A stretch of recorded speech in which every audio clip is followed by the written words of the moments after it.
In our last few lectures, we've been learning how to use a moving reference frame to solve for velocity and acceleration of a point. And we do that with these equations. And they're a tool that allows us to solve complicated vibration or dynamics problems. So given a known velocity or acceleration at a point and a moving reference frame with known motion, we can figure out the velocity and acceleration of more complicated points. So now we'll talk about a special case of this, which is really common in machines and engineering, and that's rigid bodies. So suppose we have a rigid body and we have some point on the rigid body that we want to know the velocity or acceleration of. And if we know the velocity or acceleration of some other point, well, we can use our moving reference frame trick.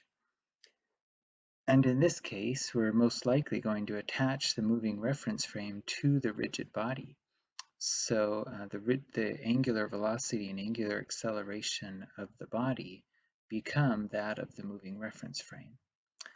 And we'll see that the equations simplify down. If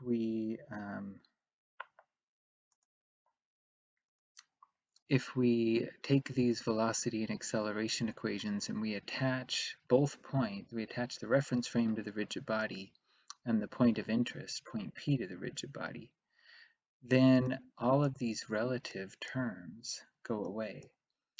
And the equations simplify down to what we see below. And so here the notation's a little different, but we can now use this to find the velocity and acceleration. So the only terms left have to do with angular velocity, notice, and angular acceleration. And that leads us to a special property of rigid bodies. And that is that any motion of a rigid body we can always think of as a rotation about some point and translation of that point. So if we had some omega of this 2D rigid body, for example, and we had a position vector from point A to B, you can see how the omega cross the position vector from A to B would result in circular motion about that point.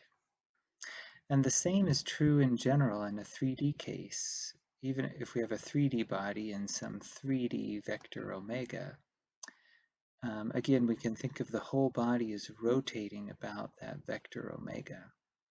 So if we have a fixed point, then everything has to be pure rotation about that point. And it gets a little more interesting because a general motion of a body, imagine this rod and we have this end moving up and this end moving to the left. It turns out that we can write that as a superposition of a translation and a rotation. And we can pick any point we want to do that superposition. So for example, say we pick this point and it's translating up, so we make the whole body translate perfectly upward. And then we add to that a rotation about this point, right? You can imagine how we could add these two up such that this corner, we get enough downward motion here to cancel the upward motion, and we end up with exactly the motion that you see, right? And we could do the same thing if we pick the other end as the center, right? And in that case, we would be rotating about that point, and we'll cancel the motion such that the net will match the upward motion that's given. Okay, so anyway, that's an aside. Any motions of rigid bodies we can always think about as the translation of a point and the rotation about that point. And that's where these equations come in. The velocity is the velocity of a point plus a rotation relative to that point. That's basically physically what these equations are saying. Okay, so let's look at an example problem. The example is from a piston in an internal combustion engine. So for those of you who haven't had a chance to play around with this kind of thing, the engine that powers your car might look like something like this if we could take all the outside away. And it has these pistons that move up and down that compress the gas, and then a spark causes an explosion that forces the piston down. But the main mechanism, right, is a shaft, and then we've got an arm here, and then this piston is moving up and down, straight up and down, right? So a simplified drawing of that is right here. So imagine we have a known motion of the crankshaft, a known velocity and acceleration, and we want to work out what's the velocity and acceleration of point P here at the tip of the piston. Or in other words, how does the motion of the engine, the crankshaft, transmit to the piston? All right, so we know how this bar AB is moving, right? Because we know these rates, we know its length, so we know everything about this bar AB. And what we're trying to find is the velocity and acceleration of this point P at the end. Now there's one intermediate unknown that we don't know, and that's the angular velocity and angular acceleration of this bar BP right here, right? That's not given to us, but it makes sense that we should be able to work that out because we know these motions, we know the motion of AB, and we know that point P has to move in a line along the x-axis. And so we should be able to work that out. So let's go through the solution of this. So we use the equations that we just talked about. Finding the velocity of point B here is simple because point A is a fixed point. So we only end up with the second term in that equation, which is the omega of bar AB crossed into a position vector from A to B. So we know omega AB, that's one of the givens right here.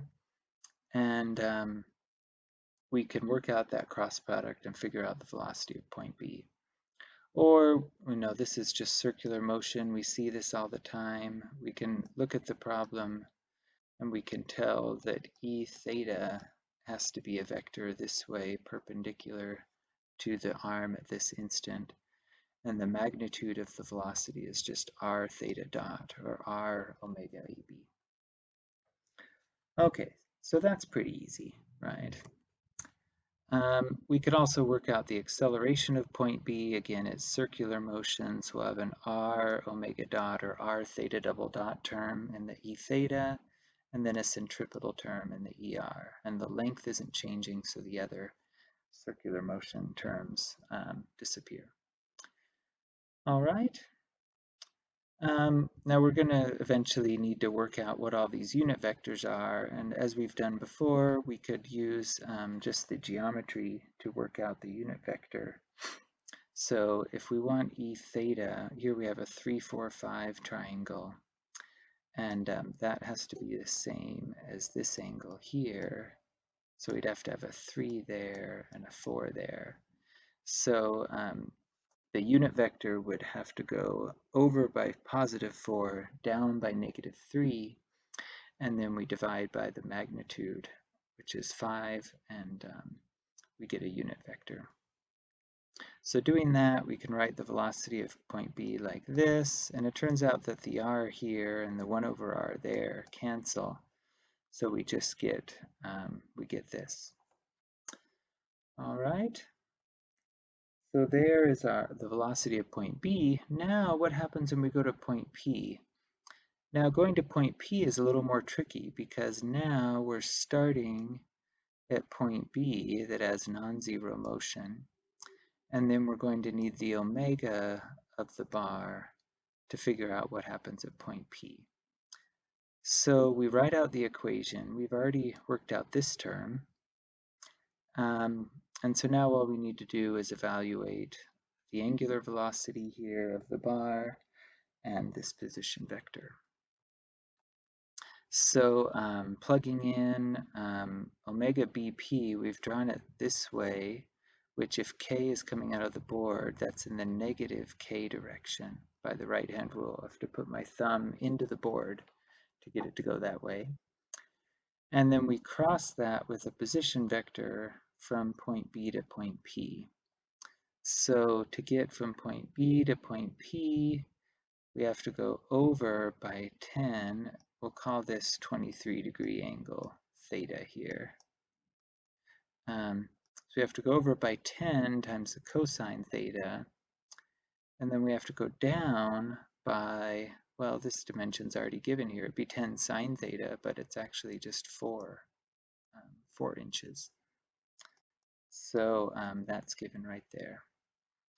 All right, so we evaluate the cross product. K cross I is a J.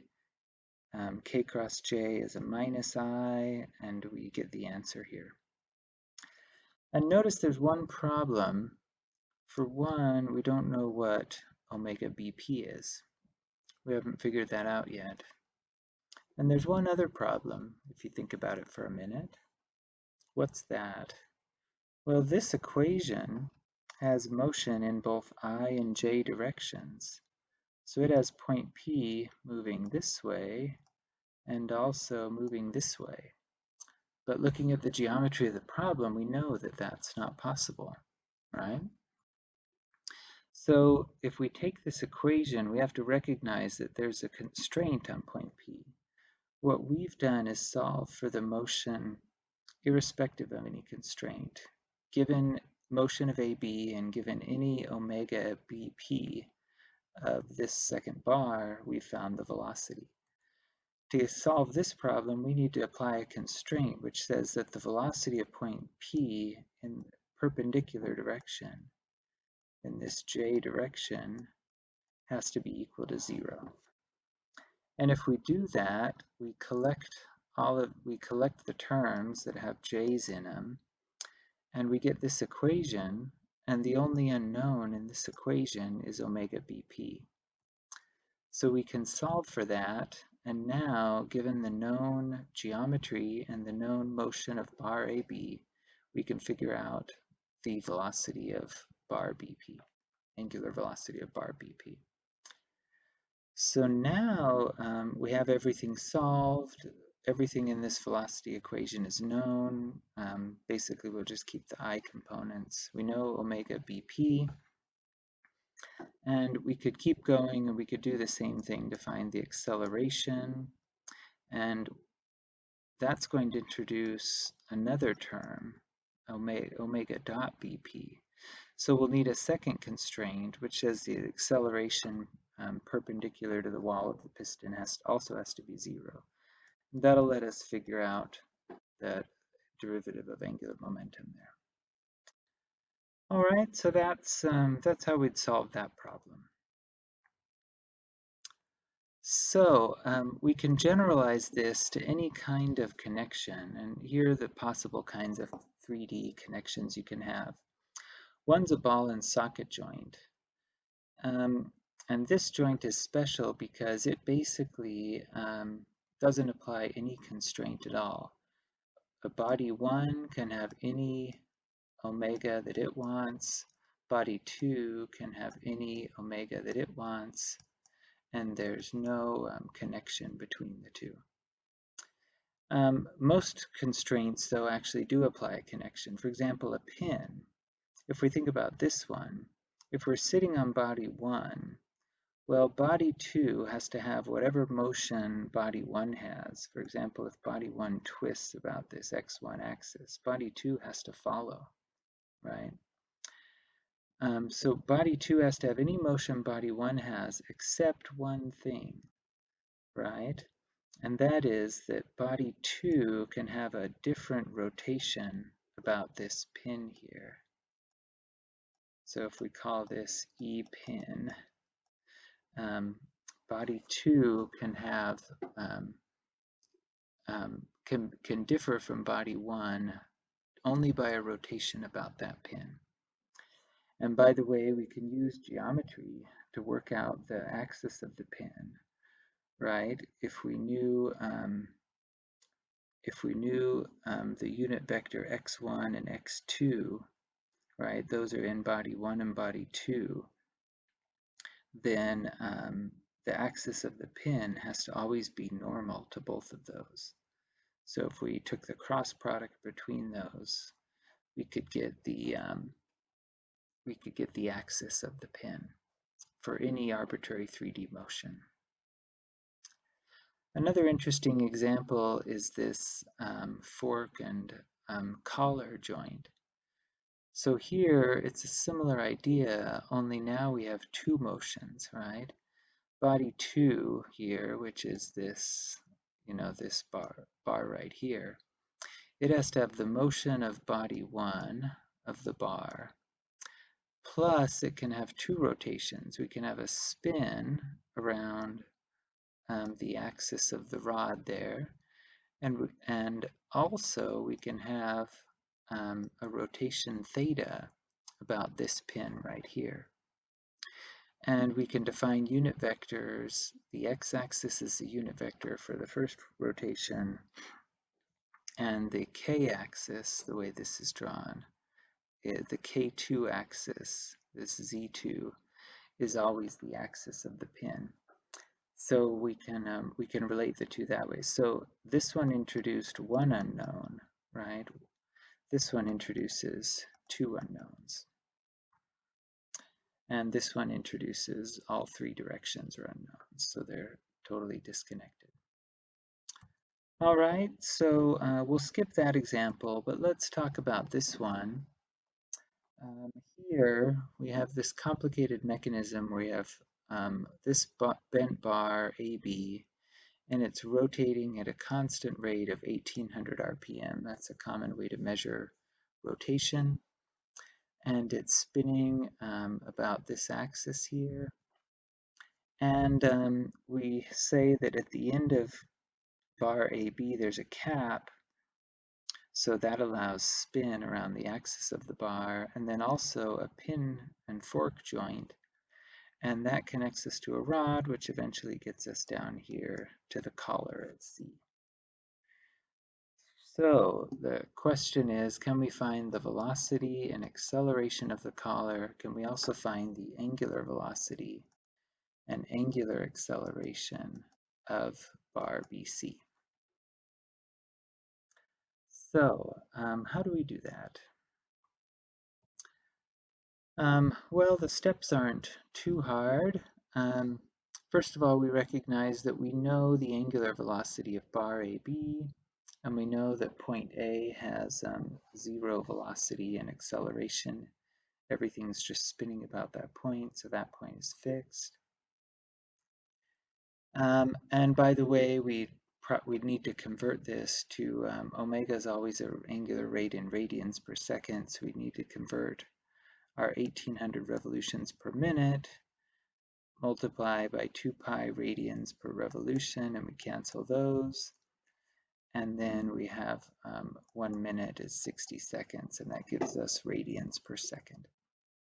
So omega AB is known. Now we can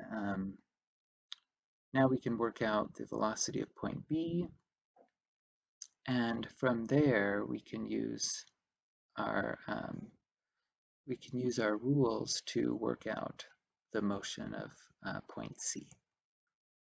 So to do that, we have to recognize that omega BC is not completely unknown. The angular velocity of bar BC has to be whatever omega AB is, plus these two rotations.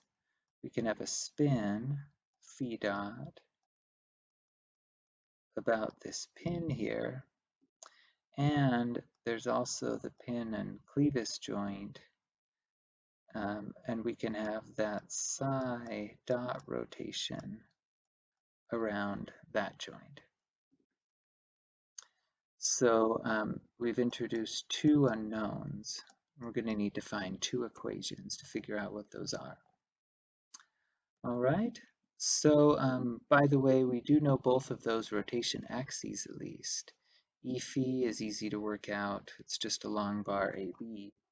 And E psi is always going to be perpendicular to a plane that would connect A, B, and C.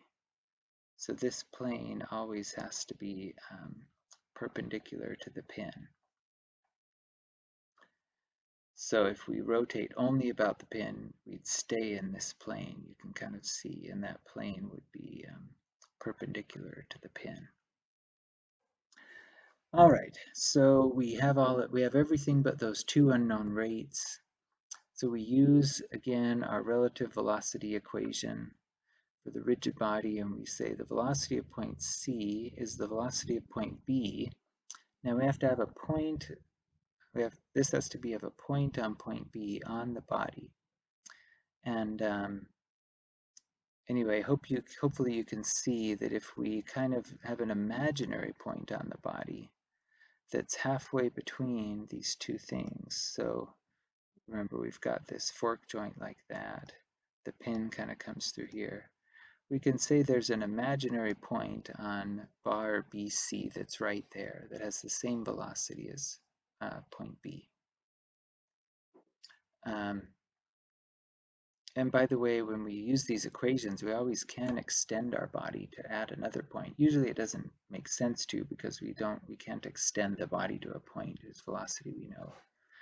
But in some cases that can be useful.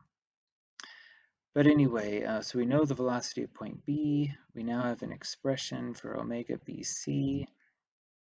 And then we just need to work out the position vector RC as seen from point B. And we can work all of that out. E phi is just a unit vector off here at a 30-degree angle. So we define a coordinate system. Let's see, and it looks like that's not on here, but we've defined x this way, y this way. I guess I should use I and j, sorry, not x. And k this way, capital K. So anyway, that's our coordinate system. So the cosine theta and the k, sine theta in the j direction. And those are both positive. And then we can also write the position vector from B to C. That's a little easier to do. From B to C, you see that we have to go, let's see, did I make a mistake? Oh, B is, oh, sorry, yeah, starting from point C, we're doing this backwards. We'd have to go negative 400 in the I direction. Then in the Y direction, we have to go this way. So we're going to go, there was a 300, oh, okay, yeah, we have to go from wherever the collar is. So if we call this length here YC, we have to go from wherever the collar is. We have to go in the positive Y direction by YC, and then we also have to go the Y component here. So 300 millimeters, the length of the bar, times the sine of 30 degrees, and that'll take us continuing along that direction. Anyway, that's the J component, and then we go up by the K component, 300 cosine 30, and notice that the length was given, the length of that bar, so we could easily divide by that and get the unit vector. Though actually what we want for this equation is a position vector from point B to point C. So we can recognize that that's just the negative of this position vector that we just found. So now everything's there. The rest of it's just algebra, so cross products and things. But we see that we have everything that we need. we do have these two unknown rates, so we're going to need two constraints.